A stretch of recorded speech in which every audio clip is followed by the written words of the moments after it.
Assalamualaikum warahmatullahi wabarakatuh. Shalom, Om Swastiastu, Namo Buddhaya, Salam Kebajikan.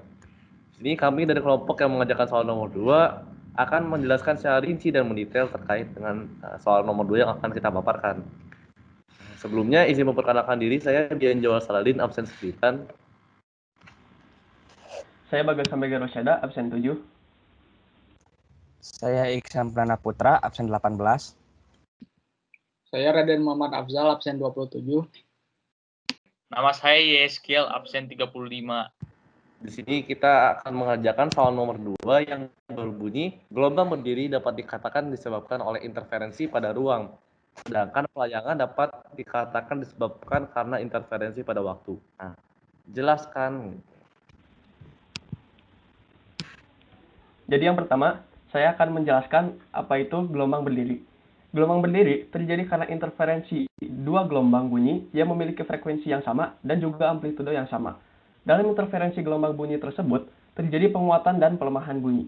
Penguatan bunyi terjadi ketika interferensi konstruktif.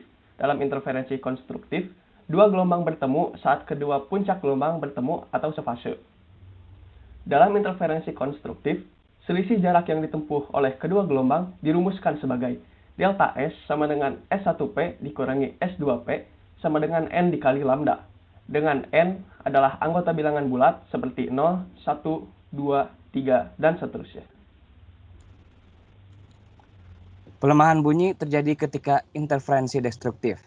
Dalam interferensi destruktif, dua gelombang bertemu saat puncak gelombang yang satu bertemu dengan lembah gelombang lainnya. Atau lembah gelombang yang satu bertemu dengan puncak gelombang yang lainnya. Dalam interferensi destruktif, selisih jarak yang ditempuh dua gelombang dirumuskan sebagai berikut. Delta S sama dengan S1 dikali L dikurang S2 dikali L. Sama dengan kurung buka N ditambah setengah kurung tutup dikali lambda. Yang mana N merupakan anggota bilangan bulat, seperti 0, 1, 2, dan seterusnya. Gelombang berdiri dapat dikatakan disebabkan oleh interferensi pada ruang karena pada dasarnya, sebuah gelombang dapat mengalami interferensi dengan gelombang itu sendiri, karena keterbatasan medium atau ruang. Pelayangan adalah peristiwa interferensi dari dua gelombang bunyi yang amplitudenya sama, tetapi frekuensinya beda sedikit. Interferensi ini menyebabkan terjadinya penguatan dan pelemahan bunyi secara periodik atau adanya perubahan amplitudo. Satu pelayangan bunyi adalah gejala terjadinya dua penguatan atau pelemahan berturut-turut, yaitu penguatan-pelemahan-penguatan atau pelemahan-penguatan-pelemahan. Banyaknya layangan atau N yang terjadi tiap detik dirumuskan N sama dengan FL sama dengan F1 kurang F2. Berdasarkan penjelasan sebelumnya, dapat kita simpulkan bahwa pelayangan gelombang bunyi dapat dikatakan disebabkan oleh interferensi pada waktu, karena frekuensi dua gelombang yang ada berbeda. Hal ini berarti waktu yang ditempuh oleh kedua gelombang berbeda, tetapi tetap bersinggungan sehingga tetap terjadi interferensi.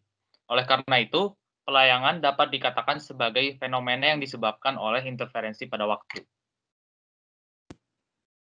Sekian dari kami, mohon maaf bila ada kesalahan. Wassalamualaikum warahmatullahi wabarakatuh.